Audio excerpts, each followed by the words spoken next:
Ayan, magandang buhay sa inyong lahat mga katek, and welcome back again to my channel. Bali, ngayong araw mga katek ay meron po akong kunting si-share sa inyo. Bali, yung gagawin natin ngayon ay isang TCL na 24-inch LED TV. So, bago pa tayo magsimula mga katek, no, bibilisan ko lang itong ating shoutout ngayon.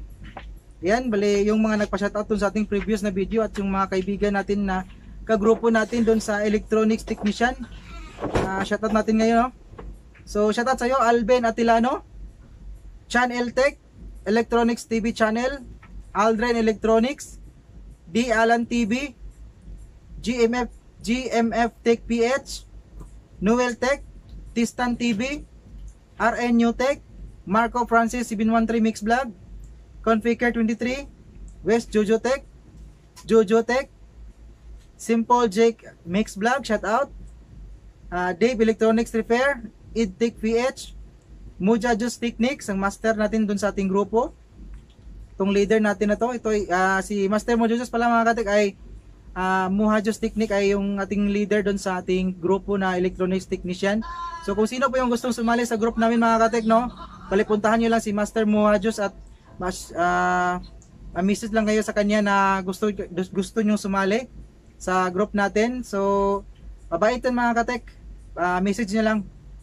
At kay Tricks and Fix Repair, shout out.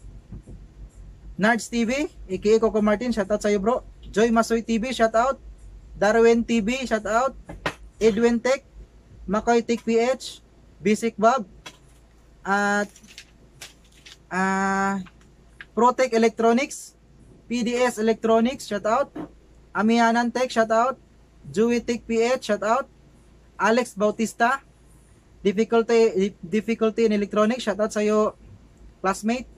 So ayan, at sa ating panghuli, master ng lahat at idol ng lahat, si Sir Leboy Technician, shout out sa iyo sir. So yung mga kagrupo ko ng mga katekno, sana suportahan natin at puntahan natin yung kanilang mga channel, kasi alam kong dami kayong matutunan doon sa kanilang mga katek. And sa mga bago nating kaibigan, no, bagong subscriber, shout out sa inyo. At sa mga matagal ko na rin mga kaibigan. So, ito ay bago pa lang kong kaibigan na nagpa-shoutout. Marlon Francisco, shoutout. Bianca Rostec, Vincent Baquez, shoutout. At sa aking mga matagal na mga kaibigan, no, at kagrupo din natin doon sa ating electronics technician. Ronald Monares, shoutout. Skiptic Analytics, isang pasaway na bata. Joke lang. At kay James Binyosa, Lene Basero, Ray Alvarez, at GNB Tech Electronics, kagrupo din natin to. Adamski TV, shout out, and Fix and Review, bagong kaibigan ko to. So shout out sa inyo lahat mga katek, at simulan na natin to.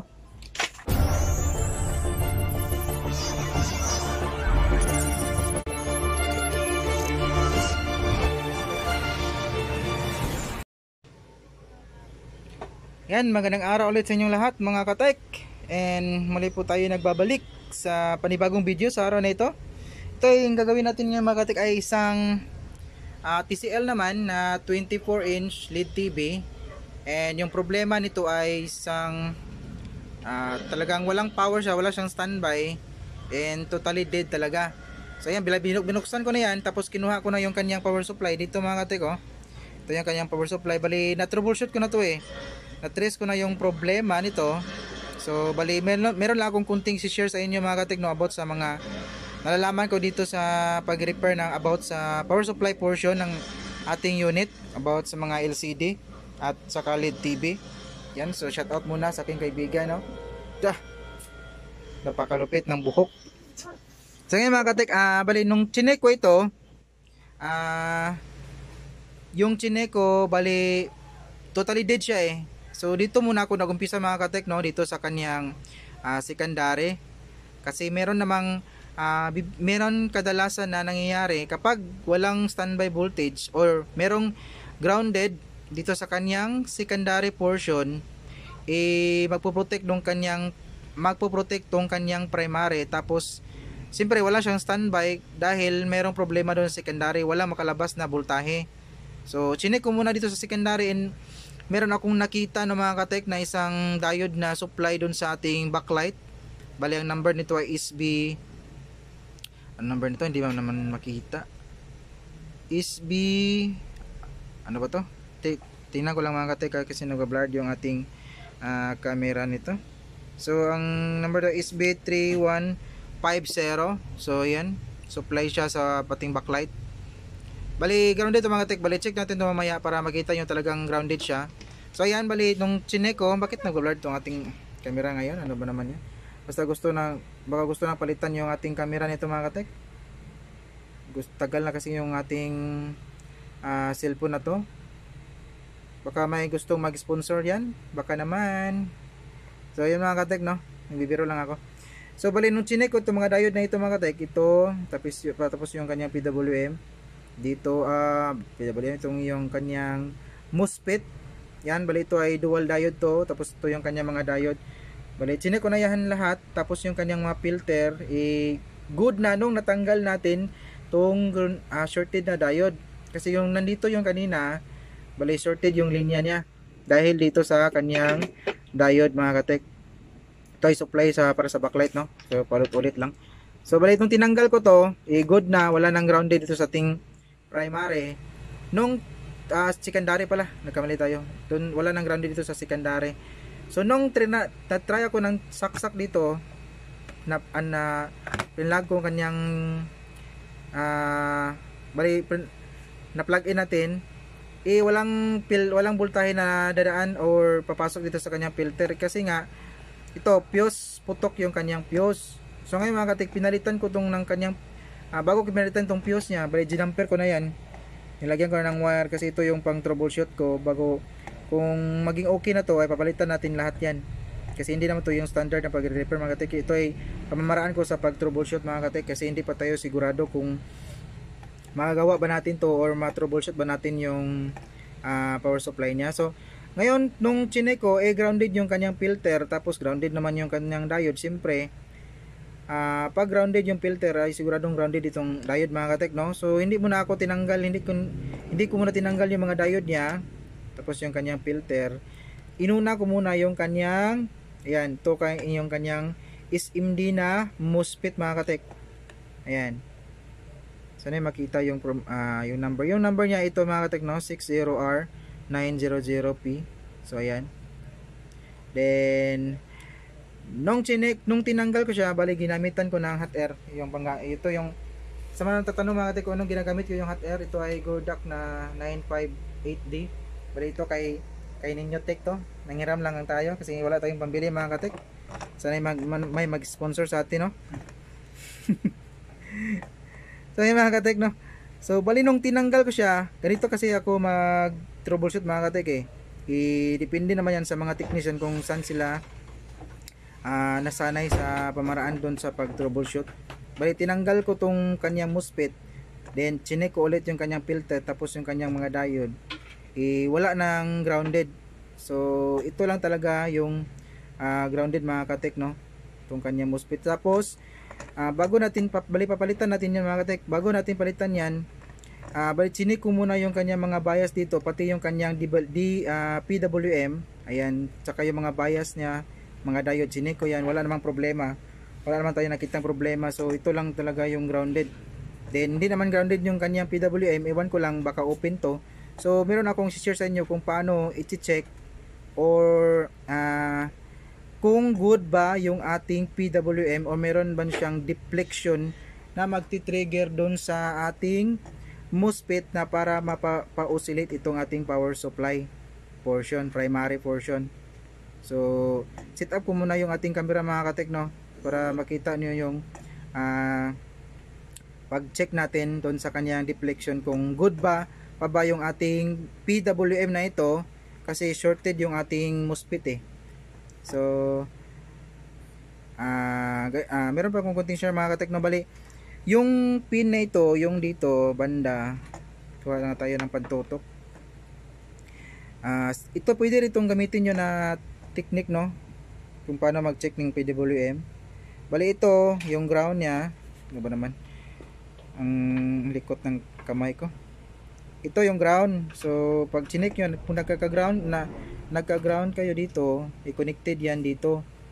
So check nyo yung, bali itong MOSFET ito, isa lang yung ground nito check nyo lang yan, yung mga mga limang paa nito, dapat yung mga limang paa na yan, ano ba tong kamay ko, ayan naman makisama. dapat yung limang yan ay wala na siyang, ay iyo talaga, wala na siyang grounded mga katek, no? Wala na siyang grounded. Ano ba naman yun natin kamay? Pasmado na. So wala siyang magiging grounded kasi ito lang yung ground niya.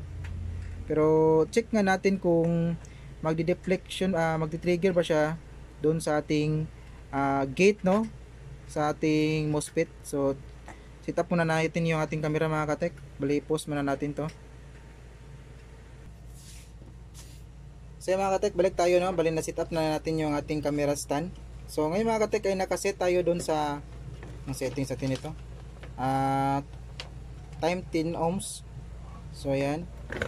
Check natin tong diode nito mga katek para talagang makita nyo na grounded to. Ito yung para sa supplies dun sa ating backlight, no? So ayan, bali short muna natin tong ating tester. Ayan, short siya. So ngayon mga katek, check natin to para makita nyo talaga. Wala tong halong magic. So ayan siya mga katek, no? Then short siya. Ayan, grounded talaga siya mga katek. Then yun naman yung ating bali ito, yung kanyang MOSFET, yung i-check natin mga katek. Yan, check natin to. Lagay lang muna natin dito, no, para makita. Check natin yan from drain to source. So tingnan nyo yung tester natin mga katek. Yan, pumalo siya, shorted siya. Tapos itong kabilang paa, yung source natin 10 gate. So ayan, grounded siya. Balik rin natin to, yan. So yan, grounded talaga siya mga katek, yung ating MOSFET. So make sure lang mga katek, no, bago nyo palitan, kung makatagpo kayo ng ganitong problema, check nyo muna yung mga bias dito, yung capacitor diode, yung mga resistor na SMD, tapos yung kanyang PWM, check nyo muna, pati yung mga diode na primary diode nya. Ayan, check nyo muna bago kayo magpalit para make sure na wala na problema yung primary portion kapag nagpalit tayo ng parts. So ngayon mga katek, bali i-share ko sa inyo ngayon kung paano ba mag-check ng PWM itong PWM, kung good pa ba siya, hindi ba siya open, kasi hindi naman to grounded eh. So meron ba siyang deflection or meron ba siyang kick voltage na papunta dito sa gate ng ating MOSFET, SMD MOSFET transistor mga katek. So ayan, balin plug natin to. Ayan, bali set tayo ng ano ba to, DC volts na 250. Bali check muna natin yung meron na bang dadaloy na papasok na voltahe dito sa ating drain na punta sa ating MOSFET.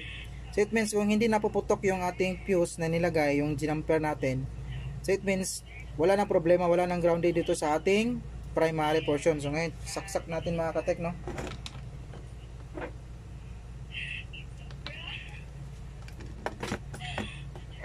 Yan.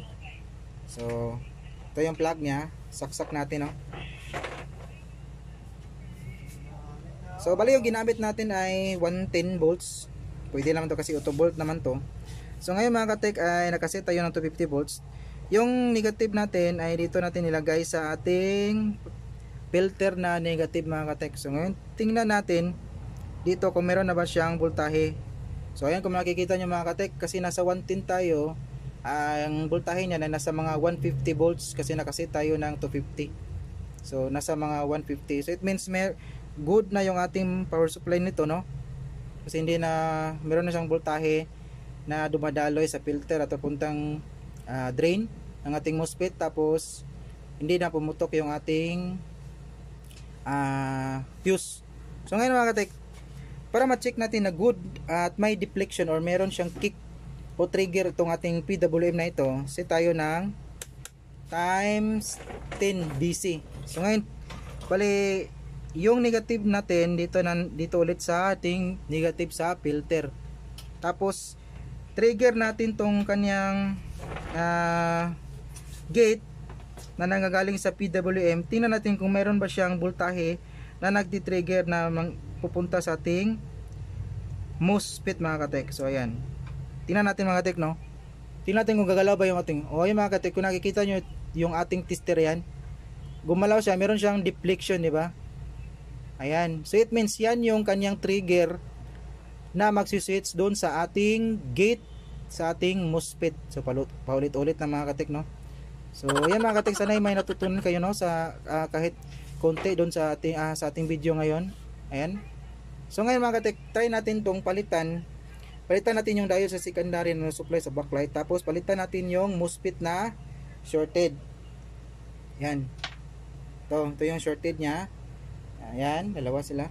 So ngayon papalitan natin. Meron naman akong hinanda dito. Ito yung SR, ano number nito? SR5150. Ito yung pinapalit ko sa mga sira na mga diode mga katek, no? Ayan, tapos meron akong din dito na board na kukunan natin ng mamaya kung maging okay na to, kukunan natin ng fuse, tapos kukunan natin ng MOSFET na ayan, SMD MOSFET transistor mga katek, no, doon sa ating power supply. Ito yung kukunin natin, tapos ilagay natin doon mga katek. So bali unplug muna natin ito mga katek. So it means meron tong live na to mga katek, hindi to nag-discharge kasi wala naman siyang kumakain doon sa kanyang load mga katek, no. Ano ba to? Bakit nabablurred? Ayan. So bali ang gagamitin ko nito mga katek ay yung pang discharge ko ay yung cord ng iron. Ito lang mga katek, no. So check natin ulit yan para meron siyang stored voltage meron na itong nasa mga 160. Check natin mga katek. So ayan, meron siyang voltahe. Ayan. So ngayon discharge natin tong kanyang filter, no. So ayan, gamitan natin ng cord ng iron.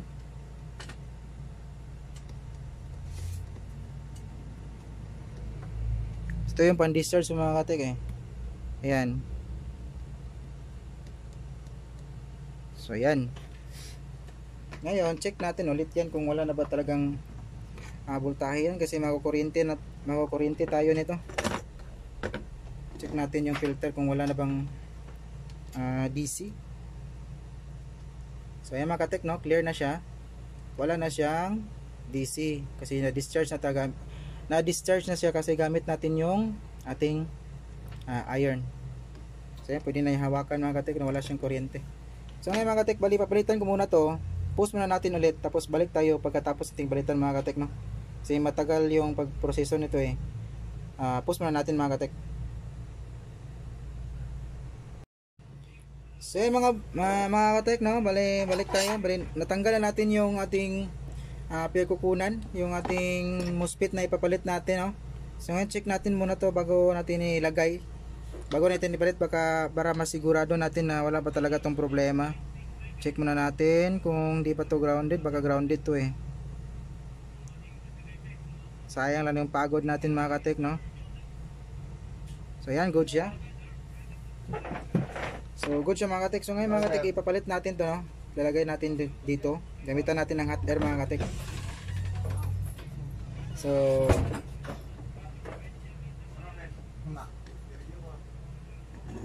ipapalitan natin ito mga katek. Bali lagay natin dito para ano ba naman yan. So ito na lang. Lagay lang natin ito mga katek, no.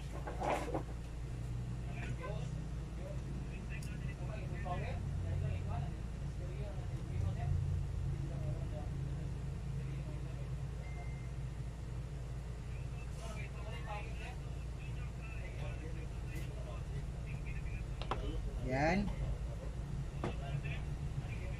Bali yung settings natin dun sa ating hot air nito mga katek ay nasa mga 350. Ayan. 350 lang yung settings natin, no. Good na yon.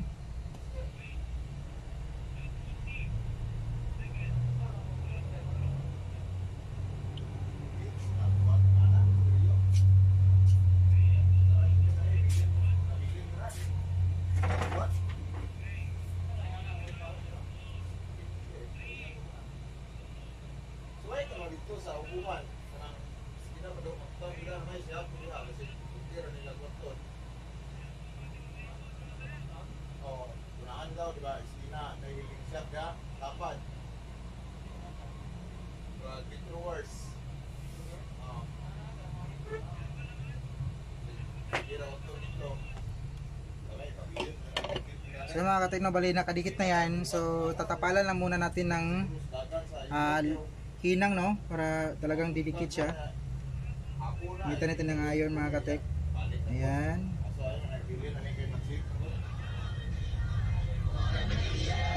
Tapos dito banda sa ano ba naman? Na, hindi pala to nakadikit mga katek. Salangya. Sandali lang mga katek, no. Hiya tayo. Init kasi. Kaya hindi siya nakadikit.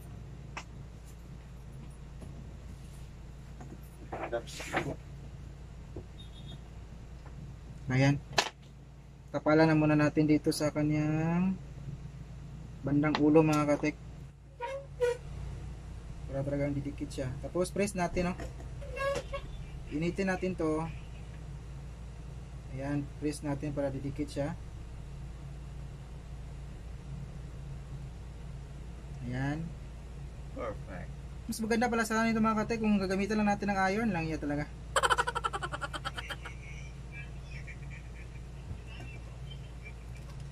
Ano naman yan. So, yan mga katek, bali na alagay na natin, no. Lagyan natin ng tiner para lumamig. Ang init nito. Yan. Bali, yung tawag doon ay sizzling method.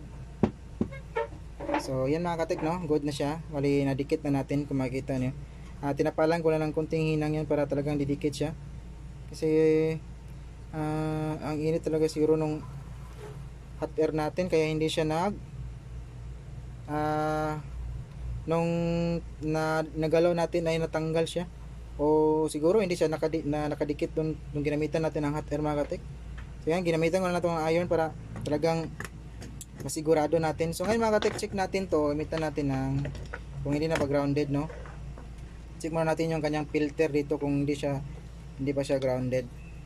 Yan, short natin. So yan, check na filter niya. So deflect lang siya.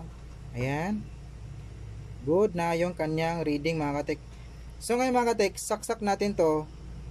Tapos try natin na check yung secondary voltage nito kung meron na ba tayong ma-read mga katek, no. So ano kaya magandang gawin dito, no. So yan, bali set muna tayo ng bali ito 50 volts DC lang yung gagamitin natin mga katek. So yan, angat natin para makita yung ating tester, no. So ayan, kuha tayo ng plug.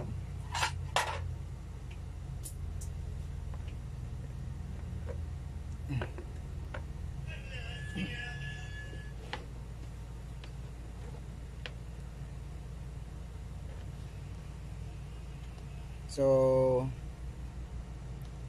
isasaksak ko na ba ito mga katek? So yan, saksak ko na ito mga katek, no. Saksak na natin to. Puputok naman yan yung fuse kung may problema. So ayan, saksak ko na lang mga katek. So ayan, bali nakasaksak na tayo nito mga katek. Huwag kang ganyan nyo. So ayan, bali check natin yung secondary muna kung meron na bang lalabas na mga katek. Bali ground tayo dito sa ating dito pwede na to sa tuner mga katek, no, kasi grounded naman yan. Ano ka bang kamera ka, bakit ka nag-blur dyan? So ayan, check natin kung may secondary na ba. So ayan mga katek, kung nakikita nyo mga katek, no, so yung secondary natin may lumabas na. Tapos dito ayan, may secondary na tayong na-read, may secondary voltage na tayo na na-read mga katek. So gagamitan lang natin nung ating digital para mas maganda. So kuha tayo ng digital natin, no.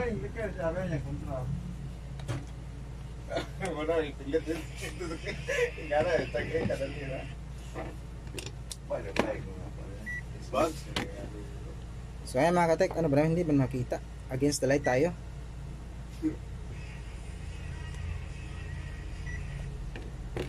Ay nako po, ayaw talagang makita anong. So yan na lang. Dapat ayaw makita.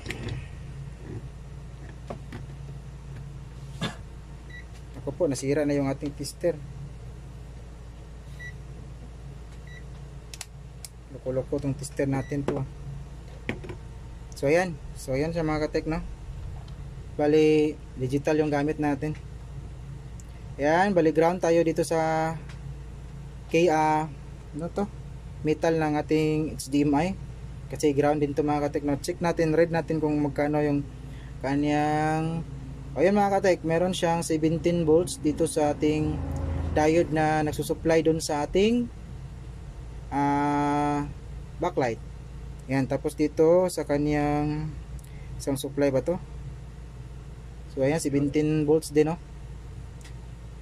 So siguro ito sa mga dadaan pa to ng mga regulator mga katek, itong 17 volts, tapos nire-regulate niya, tapos dun pupunta supply dun sa ating MCU, tapos dun sa kanyang audio output, and the rest is history. Ayun. So ngayon mga katek, bali may nakuha na tayong read. So mas maganda talaga, yung magandang ginawa natin dito mga katek, no, sa tingin ko lang na maganda, yung na-check natin yung kanyang, unplug muna natin, na-check muna natin yung kanyang primary na mga bias, tapos chinik natin yung kanyang PWM na pinaka-importante. Importante yun kasi yun ang nag-trigger dun sa ating MOSFET, no. So chinik natin yung kanyang PWM kung may trigger voltage pa siya o nagdi-deflect pa siya ng voltahe na magki-kick dun sa ating gate dun sa ating MOSFET. Ayun, ulit-ulit na mga katik. So ngayon mga katik, balik natin tong board na to dun sa kanyang unit, tapos pakita ko sa inyo, check na yun mamaya mga katik.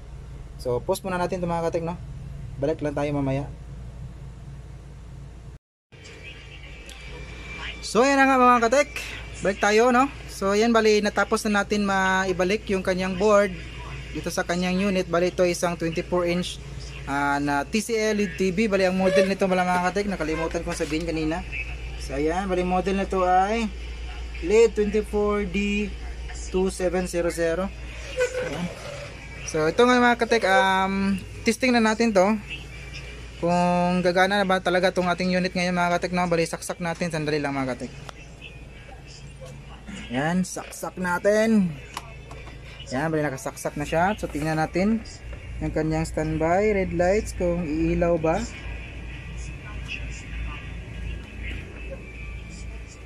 Ilaw ba yan? So ayan mga katek, umilaw na siya mga katek, no. Yan, meron na siyang standby red lights.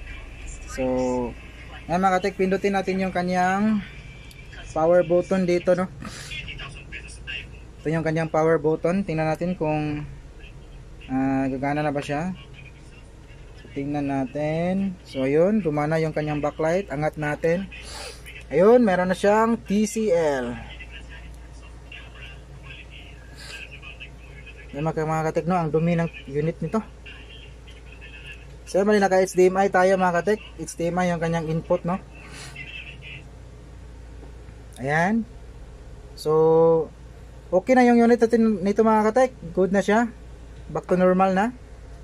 Ayan, at sana may natutunan kayo mga katek, no, kahit konti sa ating video sa araw na ito.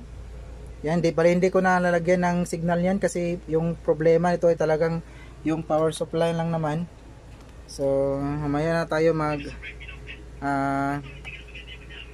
lang tayo na lagyan natin ng signal yan. So yung pinocus na talaga natin mga katek yung kanyang power supply primary portion at saka yung kanyang secondary, no. Bali na solve natin yan, gumana na yung unit natin ngayon. So ayan mga katek, at sana'y ulit may natutunan kayo kahit konti lang sa ating video na to, at sana sa laking mga masugid na taga-subaybay at mga tumatang kilig sa ating video, maraming salamat sa inyong lahat. Keep safe. God bless us all. Thank you.